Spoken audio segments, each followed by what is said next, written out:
Om Asatoma Satkamaya Tamasoma Jyotirgamaya Mrityorma Amritam Gamaya Aviravirmayethi Rudrayatte Dakshinam Mukham Tenamam Pahi Nityam. May the Divine lead us from the unreal to the real, from darkness to light, from death to immortality. May the Divine Consciousness fill our hearts and protect us.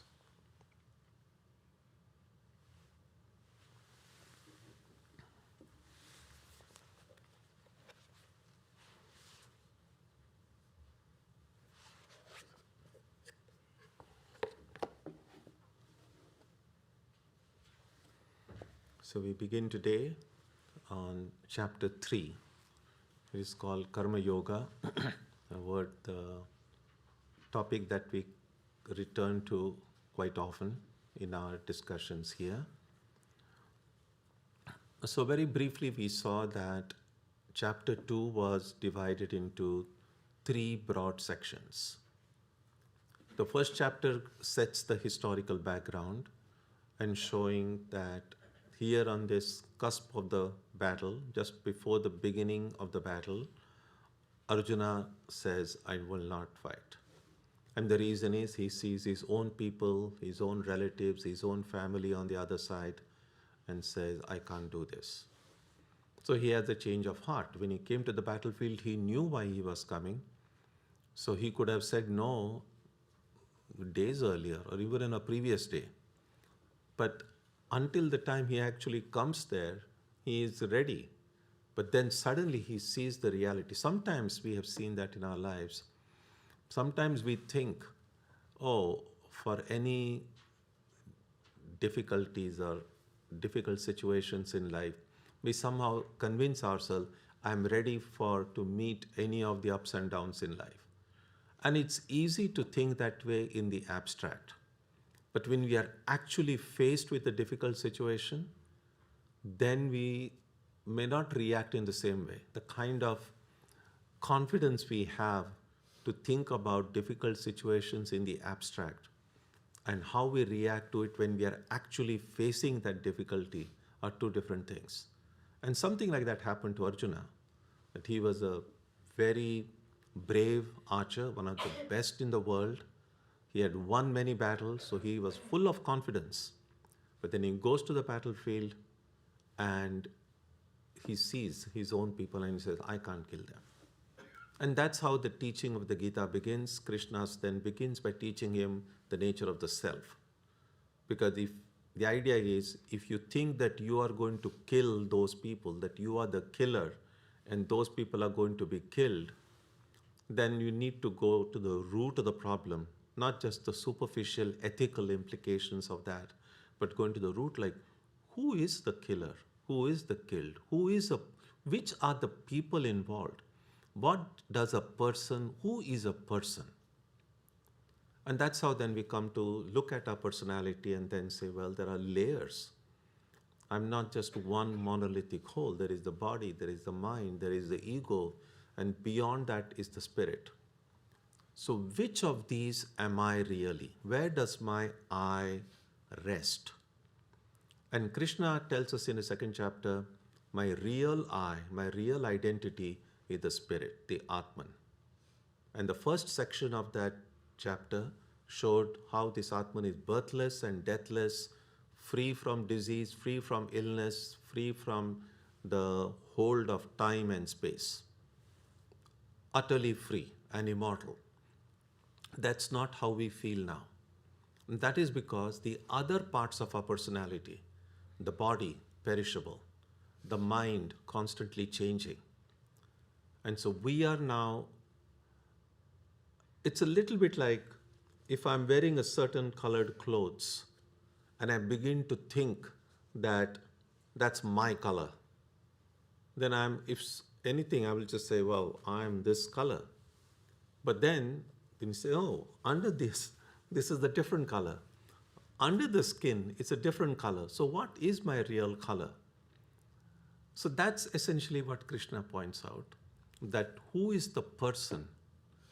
But then he switches gear in the second section and then says, but now you need to work. This is your duty, do it selflessly. And in the third section, then he describes the characteristics of the enlightened. So 3 sections. First, the knowledge of the Atman. Second, selfless activity, which he encourages Arjuna to undertake. And third, the characteristic of the enlightened. Now, this third section, when we studied the characteristic of the enlightened, you will see there is not much reference to activity there. The enlightened being is just free from selfishness, free from the hold of the mind and the senses, who sees everything with the same eye. There is so much of knowledge involved in the state of the enlightened being. And so that's the background for this. And that's when this third chapter begins. You might remember, as I said, that the essential teachings of Vedanta were fully given in chapter 2. That's one way of looking at it. And from chapter 3 onwards until the end, it's like an extended question-answer session. And so pretty much every chapter begins with a question, and then Krishna clarifies. So this chapter also begins with the question of Arjuna. So let's look at verse 1. Arjuna uvacha jayasi chet karmanaste mata buddhir janardana tatkim karmani ghore mam niyojayasi keshava. Arjuna said, O Janardana, if knowledge is superior to activity according to you, then why, O Keshava, do you engage me in this terrible activity? Krishna is asking him, remember the verse 47 in chapter 2. Krishna is saying, you have the right to work, not to the fruits thereof, but don't be attached to inactivity. And so he's saying, this is your duty, do it. Now, nowhere directly Krishna has said in chapter 2 that knowledge is superior to activity. He has never used that phrase. But that's the impression Arjuna gets from Krishna's teaching, and saying somehow it feels as if knowledge is superior to activity, and that is reinforced, this idea, by looking at the characteristic of the enlightened, which shows so much an influence of jnana, knowledge. And then Arjuna's idea is, now you have confused me. You have told me to do 2 things. There is knowledge on one side, and then there is activity, work, karma. And of these 2, knowledge seems definitely better, associated with the state of enlightenment. But now you are asking me, go and fight the battle. And battle is no fun.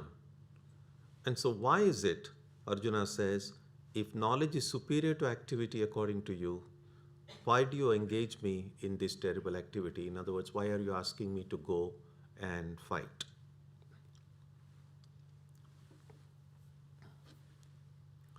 Now, sometimes the students of the Gita say that although Krishna never specifically says in the second chapter, knowledge is superior to work,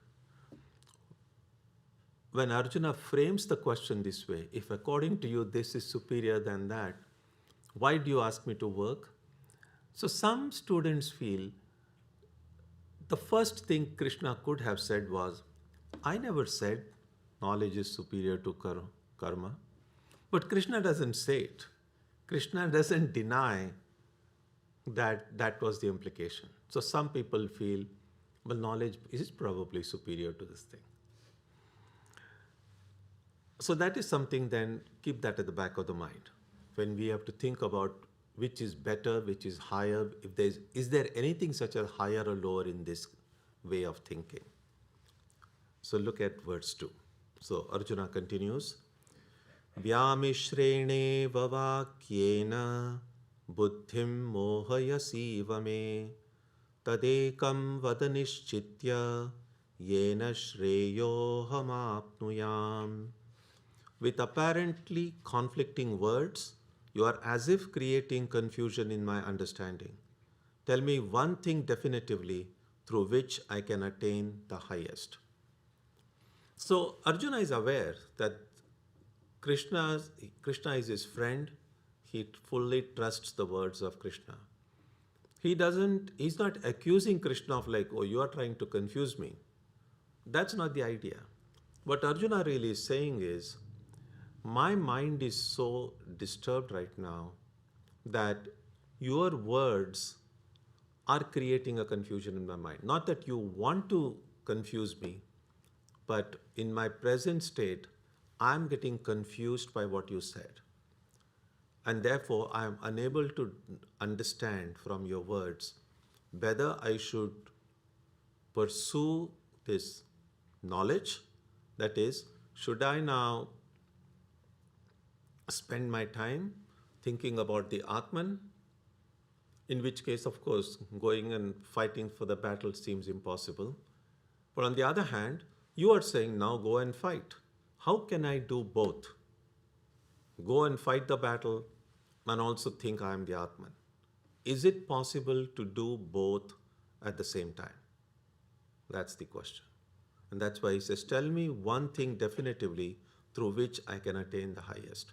Sometimes if you are confused and you want to take advice from a friend, like, oh, these are the two options before me,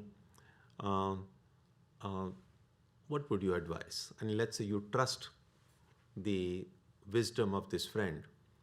Now you would expect the friend would say, do this, problem solved. But what if the friend says, takes up one and says, oh, this option, the option one is great and it's wonderful. And option two is also great. And then if both are great, then you are still like confused. But then I want to know which is good for me. That's essentially where Arjuna is here.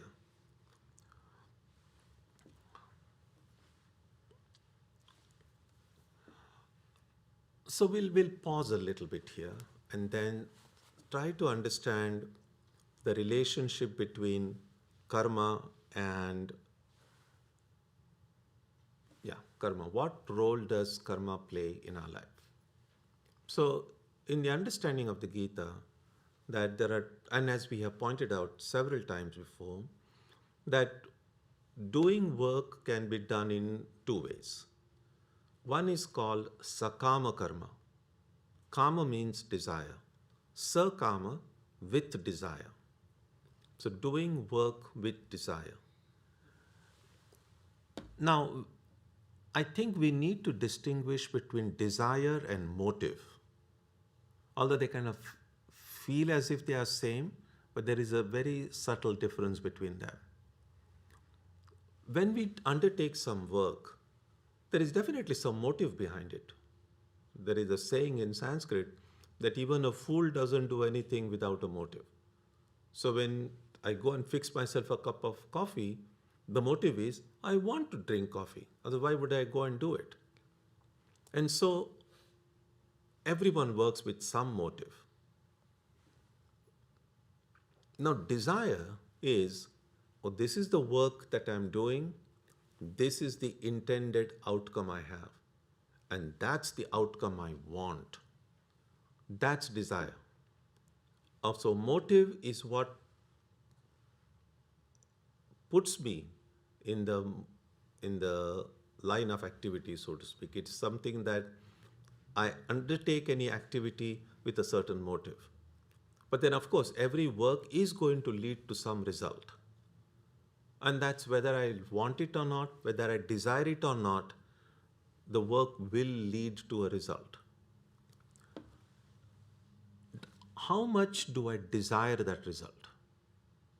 Why is desiring a result bad idea. And one thing to remember is, if I'm doing certain work, it is going to yield a result. Whether I desire it or not, desiring is actually a totally useless activity in some ways. Because if I've done something, then the result is going to come, whether or not I desire it. But if I desire that result, if I'm like stuck on a certain outcome to come from my work, then there are two possibilities. Either I'll get that outcome or I will not get that outcome.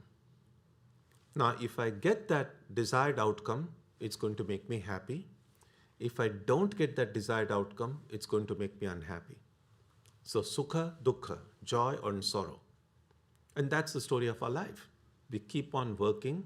Some things work, some things don't work. Things that are successful make us happy. Things that are not successful make us sad.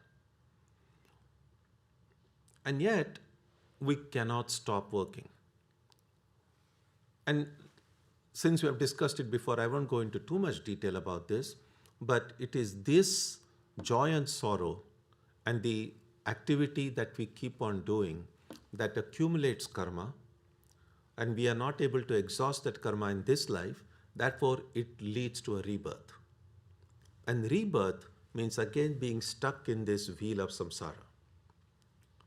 So that's the outcome of work done with desire. But I said there are two ways of doing work. Work with desire for the fruit and work without desire. If I learn to work without desire, then that leads first of all to purification of the heart, and through that it leads to jnana, that knowledge. And that then leads to freedom, because jnana really, knowledge here means I'm not the body, I'm not the mind. And all activity occurs through the body and mind. So that self, the Atman about which Krishna speaks in the second chapter, reaching that awareness of the self requires, the absolute requirement for that is, I'm not doing anything.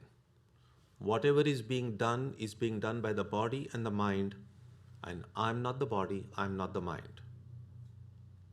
Although sometimes people do say, and then, that's the reason, that's one of the challenges is, we suppose we say, oh, I'm going to now vacuum my room. It seems to be a very innocuous statement. But really, who is doing the vacuuming? I'm just holding that vacuum in my hand. I'm not really going and vacuuming it myself. There is this instrument which is actually doing the vacuuming. Or I can say, oh, right now I'm coming to your place. But really, what is really going to that place is the car in which I'm sitting. I'm actually just sitting. I'm not even moving. And so exactly in the same way, when things are being done by a car or a vacuum or a computer, but we keep saying, I'm doing it, in the same way, things are being done by the body and the mind, and I keep thinking I'm doing it. That's where the ajnana or ignorance comes in. Now that knowledge, the distinction between the Atman and the coverings will come only when the heart becomes pure. That clarity of perception will come. But that clarity of perception will come only when I work without desire for the fruits of action. Nishkama karma, that is called. And so that is how there is a connection. Work, when done without desire, can lead to knowledge and the state of that sthita prajna, the person with established wisdom, which is described in the third section of the second chapter. So that state can come, but first it should be the elimination of this false limited ego. And that's why, keep this at the back of your mind when Arjuna is really asking Krishna, tell me, what should I do? Should I follow karma or should I follow jnana, knowledge or activity? And we have seen that some specific kind of activity can lead to knowledge through purification of the heart. So, therefore, there are two words in Sanskrit. One is called Abhyudaya and the other is called Nishreyasa. You don't need to remember these words. I just want to familiarize you with how they sound. So, Abhyudaya means prosperity, worldly success and prosperity. Nishreyasa means really moksha or freedom. So, work can give us success and prosperity in life. Work can also give us spiritual freedom. Work done with desire, with ambition, hard work. People often who become very successful in life, they're oftentimes very ambitious, they are hardworking, they really put their heart and soul into the work. And that can bring a lot of success. But if the same work is done without desire in the spirit of karma yoga, then it can lead to freedom. Now, it's not mutually exclusive. It's not as if I work without desire, then forget about success. That's not the idea. Success will come. If it is going to come, prosperity, success, wealth, recognition, everything can come. The difference is, are you seeking it or are you not seeking it? So, if you're not seeking it, things will come. And that's actually the good approach for Vedanta students. Recognizing it is in my hands to work hard. And the results of work, whether it comes in terms of prosperity, success, recognition, rewards, if it comes, it comes. That's wonderful.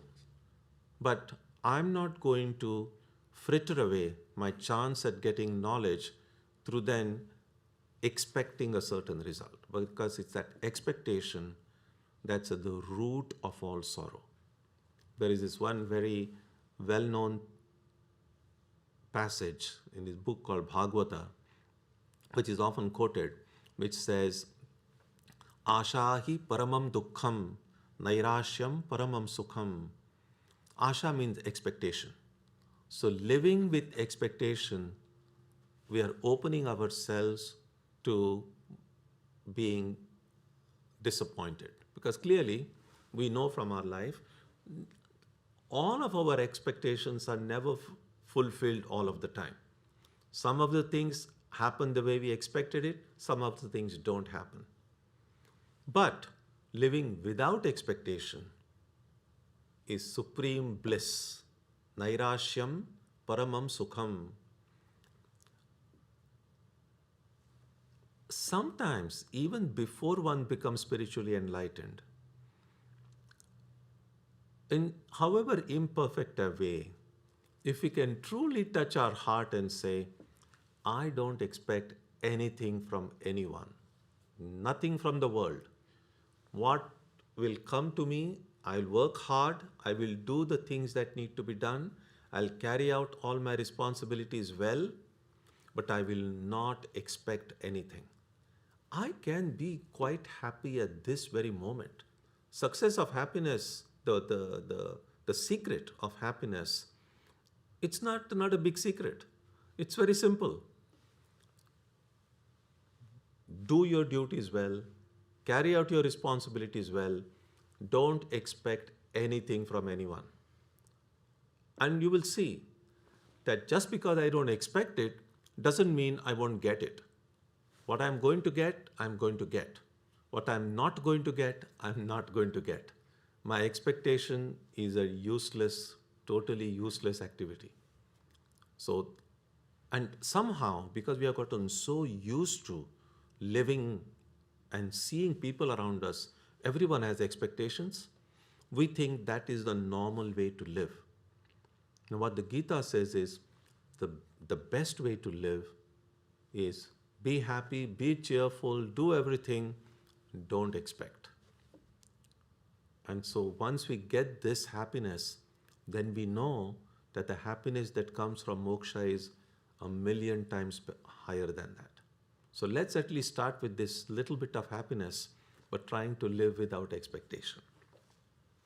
So verse 3, now Krishna answers Arjuna. Shri Bhagavan Uvacha Lokesmin Dvividha Nishtha Pura Prokta Maya Nagha Jnana Yogena Sankhyanam Karma Yogena Yoginam. The Lord said, in the beginning of creation, O sinless one, the twofold path was taught by me to the world, the path of knowledge for the contemplative and the path of work for the active. Pura is in the beginning. That's the Sanskrit word is Pura. In the beginning of creation. Now, Krishna is the son of Vasudeva and Devaki. He was at the same age as Arjuna. So how could Krishna have taught this path in the beginning of creation? Was Krishna there? And you might remember in the earlier words, he says that we have been born many times and I remember all my past births. And that's the difference between an avatar and the rest of us. And no need to feel sorry that we don't remember our past births. That's an act of grace, that we don't remember our past births. Life is complicated and messy as it is. Remembering the past birth, even remembering one birth, would complicate life even further. Forget about birth. Remembering everything in this life itself is also it's actually a disease. It's a kind of a disease. If you cannot forget anything, it's a problem. So nature or the divine is very compassionate. Some of the things we would like to forget, but we can't. But most things, it just the nature seems to wipe it off. Not fully, it just remains in the form of samskara, but we are not bothered by it on a day-to-day basis. So what Krishna is saying here is, in the beginning, the twofold path was taught by me. The path of knowledge for the contemplative and the path of work for the active. Jnana Yogena Sankhyanam. So there are clearly two groups. One he calls as the contemplative. And for the contemplative, there is the path of knowledge. And then there is the active, for whom there is the path of work. Now, very briefly, who is this contemplative and who are this active? Active is easy to understand. Those of us, and all of us probably, who's the sense of I, the ego as an agent of action, is still strong. As long as in my heart I feel, this is what I've got to do, this is what I need to do. So as long as I feel I'm capable of doing things, so that is ego as a doer, and as long as I'm experiencing things in life, things that make me happy, things that make me unhappy. So the sense of I is these two primary functions. I as the doer, as the agent of action, and I as the experiencer. The doer is called karta, and experiencer in Sanskrit is called bhokta. So karta and bhokta, doer and experiencer. And that's what we see, that I do things, and when I do things, I know I have done it, and then it brings me the joy and sorrow, and I know I'm the one who is experiencing joy and sorrow. So this I is very essential to do work and to experience the results of work. When this I is absent, no work can be done, no joy and sorrow can be experienced. And that's what happens when we are fast asleep. In deep sleep, the I is absent, and since I is the agent of action, I cannot do any work in deep sleep. Since I is the experiencer of joy and sorrow, in deep sleep, I don't experience joy and sorrow. So I is so important for action to occur. Now, as long as that I is prominent, I exists, such a person has to have the path of work. So we still belong to the active category. So contemplative would mean those who have had this tremendous amount of ego reduction. They no longer, they are able to, that's why the word chitta shuddhi, purification of heart, means clarity of perception. When we are able to see things clearly, then we see things exactly as they are. Right now, what is ego? The sense of I. But that I, now even when I'm saying it, I'm pointing it here, and generally I'm pointing it at the body. So when I say I, obviously the physical part of my being is included, but also I am thinking. So that thinking occurs by the mind. So this I connected with the body and mind is when I'm not able to see things clearly. And so ego is an indication that my perception is not clear yet. So when does a person become contemplative? Belongs to that category of being contemplative.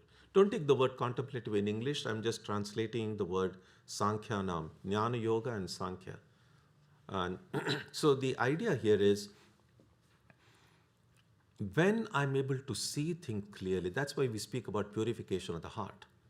It's just like when the windshield of my car is clean, then I'm able to see what is in front clearly. So when I'm able to see things clearly, I will know that I'm not doing anything. All the physical activities are being done by the body, all the mental activities are being done by the mind, but I'm not the body, not the mind. Only when that freedom comes from attaching to the body and mind, only then I'm free to just contemplate, just remain, just dwell in the reality of the self. And that's why there are these two paths.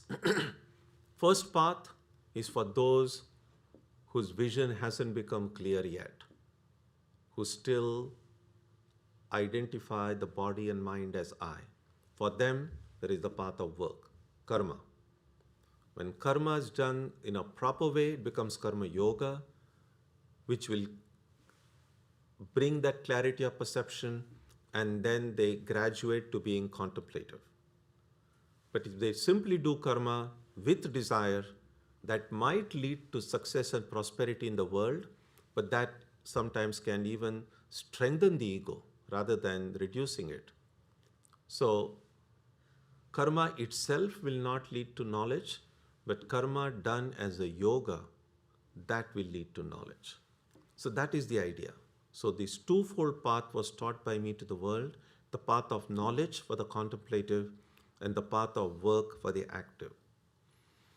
Now this idea will continue, and we already kind of get a sense of why is it that Krishna, even after teaching Arjuna about the nature of the self, then says, now go and carry out your duty in the spirit of yoga. And that is because he didn't say it explicitly that Arjuna at this point belongs to this active group. That Arjuna is not yet ready to just sit there and remain immersed in the Atman. And that's why Krishna is asking Arjuna, carry out your duty. Now, your duty at this moment happens to be to fight the battle. But this is not simply that your only duty people have is to go and fight. That's not what Krishna is saying. Our duty is to carry out our duty at different stages, at different times, and the nature of duties can vary from person to person. But at this particular section, this teaching being given to Arjuna in the historical context, at that time his duty happened to be to fight the battle. Now, not all of us have to go and fight the battle. In a metaphorical way, every day is a battle. But there are duties of different kinds that we all have to do. And what Krishna is saying is, if you do your duties in the spirit of yoga, then you become fit for this path of knowledge. Verse 4. न कर्मणाम अनारंभान नैष्कर्म्यम पुरुषोष्णुते न च संन्यसनादेव siddhim samadhigacchati. The path to reaching the state beyond activity is through activity in the spirit. Sorry, no person reaches the state beyond activity by not working. No one attains perfection by merely giving up work. And so this is kind of a obvious idea that emerges after that. That if once the ego is not present, then there is no action possible. And so the state of beyond work called naishkarmya, the state when you cannot work, just like in deep sleep, we cannot work because the eye is absent. And so someone can say, since the state of beyond activity is what the contemplatives are, that's where the enlightened beings are, I'm just going to stop working. And the idea is, no, we cannot do that. The path to reaching beyond that activity is through the spirit of Karma Yoga. Because giving up work is not possible without a purified ego. And that will be described in the following verse. It's not enough to say, because you see, think about it this way. Normally, when I'm using the word work and activity so much, I think it's good to say something about it. Those words get used in many different ways. Normally, when you ask someone, oh, what do you do? Essentially, we are asking, what job do you do? What job do you do which is your source of livelihood? If someone says, what do you do? And you say, oh, I get up in the morning, I brush my teeth, that answer would be ridiculous. But you're just asking, what activities do you do? So sometimes what work do you do? We use it in a very restrictive way. It's about what job do you do? But really, if activity is seen as anything undertaken by the body and mind with a certain motive, that's an activity. Taking a shower is an activity. Drinking a cup of tea is an activity. Going and working in the garden is an activity. And so, is it possible to not do anything? And the answer is no, it's not possible. Because, first of all, even physically, to just sit without moving, try it, how long you can sit. Because after some time, the body, there's going to be some activity. The body is going to shake and move a little bit. But even if somebody can just sit in a corner, not do anything, what about the mind? Because the mind also does activity. No one can live without activity, even for a moment. Either at the physical level, mental level, and not to speak even about a lot of the involuntary activity that's already occurring, the circulation of the blood and all of that. None of us want that to stop. It's like, I want total lack of activity. Then that would be the end. And so,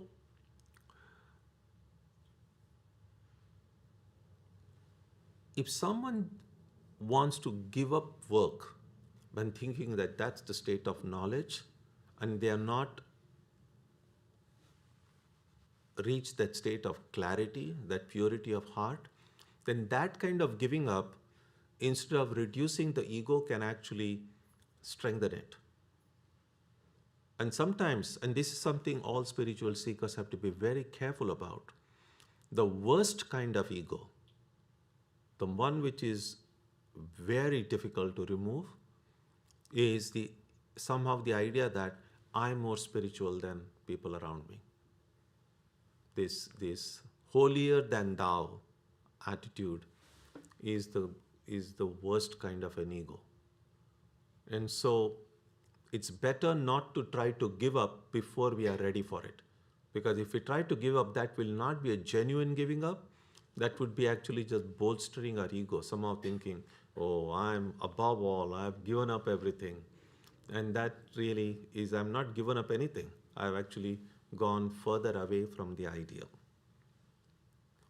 And the second thing also to kept in mind is, lot of times, if you are not careful, this state of going with beyond activity, it actually can be quite tempting if we are lazy.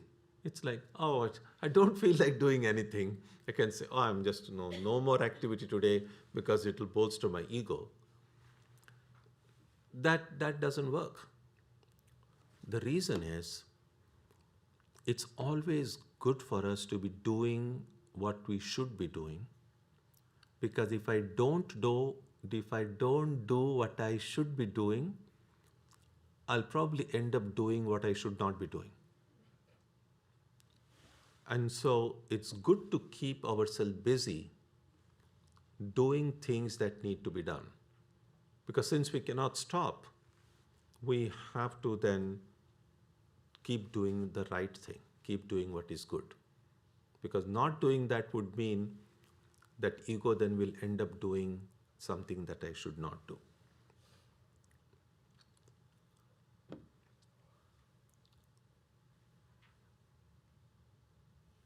Okay, I think we'll stop here. The next verse continues this idea, but I think we'll take it up when we meet next week. So if you have any thoughts, ideas, yeah.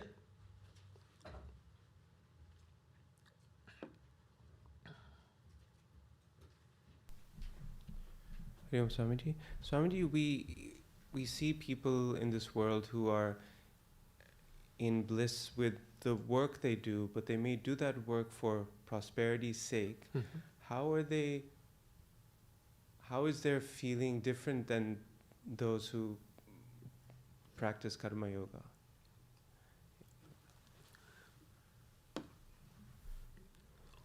What I would think is that things done with a certain desire, and when the desire is fulfilled, then it will bring joy. There's no doubt about it.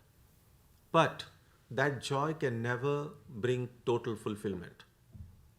Do you see, if an ice cream can bring me joy, of course, when I'm eating ice cream with joy, then when that ends, then I want one more. So it's very limited. There is a Vedic dictum which says, Yat kritakam tad anityam. That means whatever is the result of an activity, it is necessarily temporary. So if I worked hard, of course, and if it's successful, it is going to make me happy. But the work I have put into it is a finite quantity. And therefore, I cannot expect an everlasting bliss from a limited amount of work that I have put. And therefore, we have to keep on doing things. But again, not everything we do is going to work out. So we cannot simply say that I'm just going to keep on doing and it will bring me bliss all the time. On the other hand, the bliss that comes through karma yoga is we are not even seeking the fruits. It comes from the state of the purity of the heart. Now, that state of being is not a state, it's not an activity. And so that joy that comes from just a pure heart is elastic, because it can't go away unless I then consciously try to stop doing things in a karma yoga way, and again the ego comes over. That's the idea. Yeah. Anything else? Yeah. So Swamiji, one of the things that you said in that third verse is that knowledge and Sankhya, the two things you said, that a lot of people sometimes you hear come say that renunciation, the word they use, is I've renounced the work, but in a way that renounce order of work is working in knowledge. Is that right, or are they two synonymous, or they are two different? Renunciation of work. Work. Because it is karma sannyasa, that is a word that is used for renunciation of work. Yeah, please sit down. Yeah, the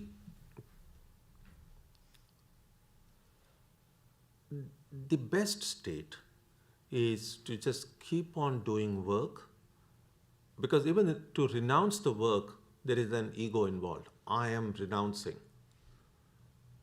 And so the ideal condition is wait until the work renounces you, rather than you renouncing the work. Rather, you taking the initiative to give up work, let the work give you up. And by that I mean, when Sri Ramakrishna was doing the puja, the worship in the Kali temple, that was work. In fact, that was his job. Now, he never said, oh, now I just want to meditate on the Divine Mother, and what is this job? I'm not going to do my job. He never says that. He kept on doing until a state was reached he was incapable of doing. But even then, he didn't stop. The state itself said, in this state, you can no longer continue doing that, follow all the rituals and do all the puja. Then the temple management saw, and then they saw his high state, and they said, no, you need not work. Somebody else will do it. But Ramakrishna himself never renounced work. He raised himself to such a state that the work renounced him. And I think that is the best way to go about doing it. Because otherwise it will be like, oh, every morning look up and say, do I still have the ego? We don't have to do that. We just can say, I'm going to do what is right. I'm going to do what is good. I'm going to do it as an offering to the divine, or I'm going to do what is good because it is good, without any selfish motive, without any self-interest. And when my heart gets purified, the work itself will renounce me. I don't have to worry about when I should do it. Does that make sense? Yeah.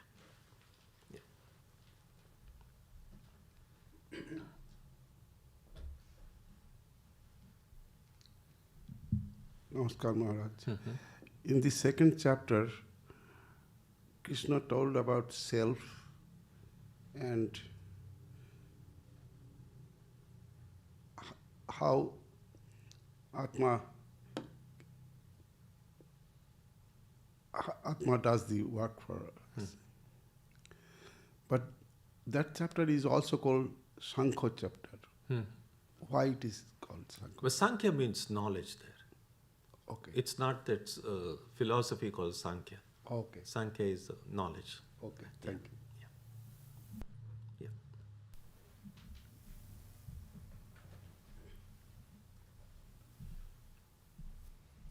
Namaste, Swamiji. I think my situation, I say, as you started before the chapter started, I think I visualize what would happen and how I can face any situation based on our spiritual study. But exactly when it happens, I somehow forget it. Or buddhi or takes over. And it comes back after some time, but at that time somehow, is it the practice continuously it will take away? Yeah, that's the major problem in life is forgetfulness. In the Mahabharata, there is this character called Karna. And we read in that book, in that story, that he is as accomplished, as great, as skillful, perhaps more than Arjuna. And so they were kind of on par. Now, we won't go into detail, but there is a story in Mahabharata how Karna was once told that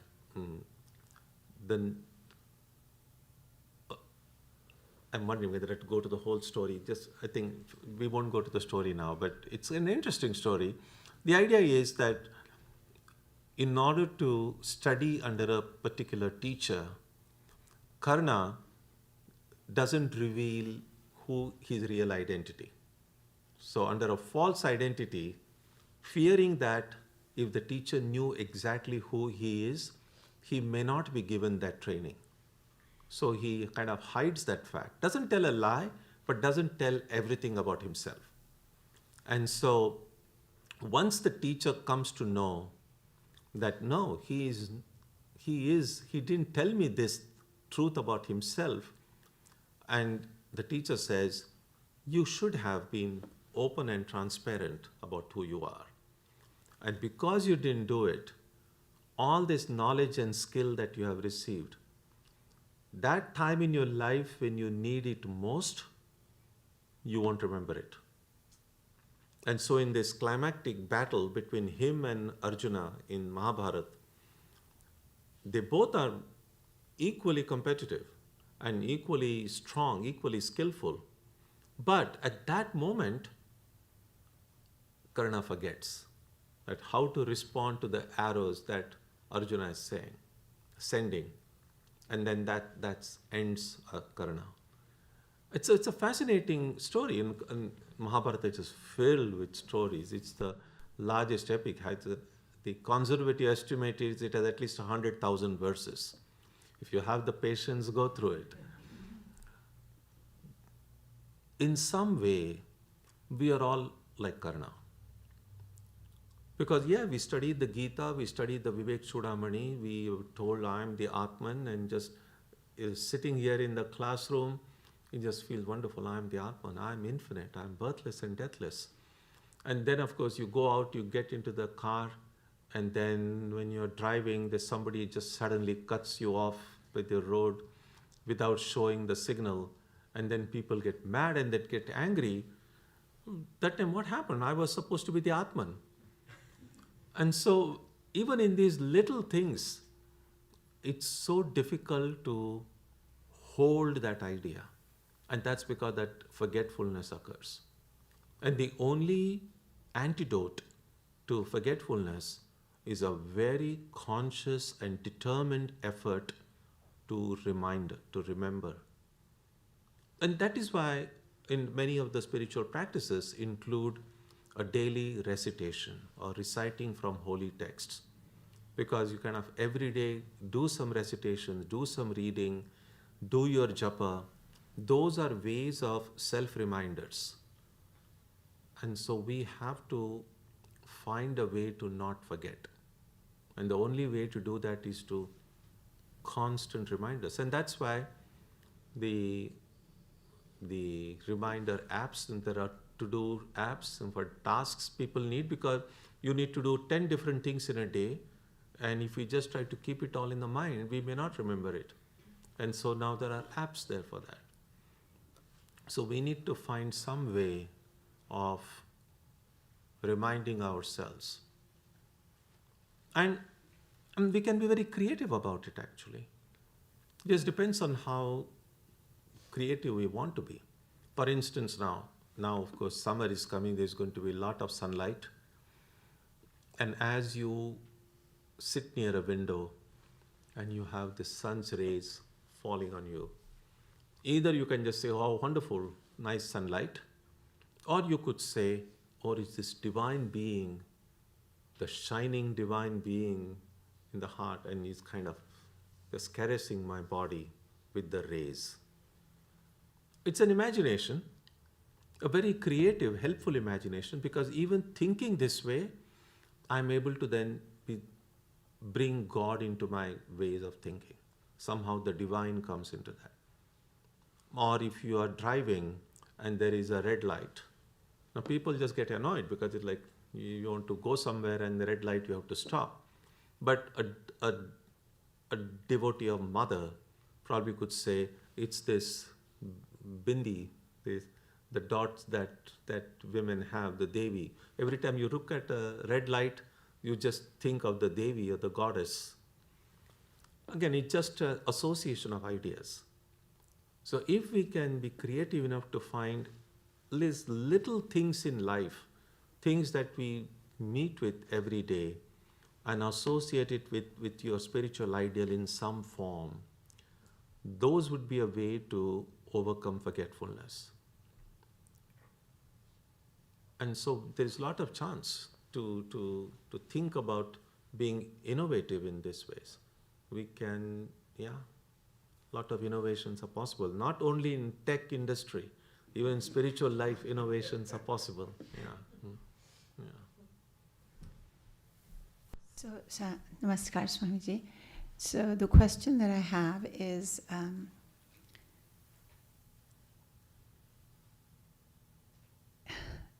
it's not very smart, but I thought if I could ask it. Now when Krishna is asking Arjuna to go to battle, it is for the kingdom, right? So it is there is a desire there, right? To get something. No, he's It's not not- asking him to go to battle to get the kingdom. It is to prevent this injustice being done. With Duryodhana is already in power. Okay. So it's not. Okay. Yeah. Thank you.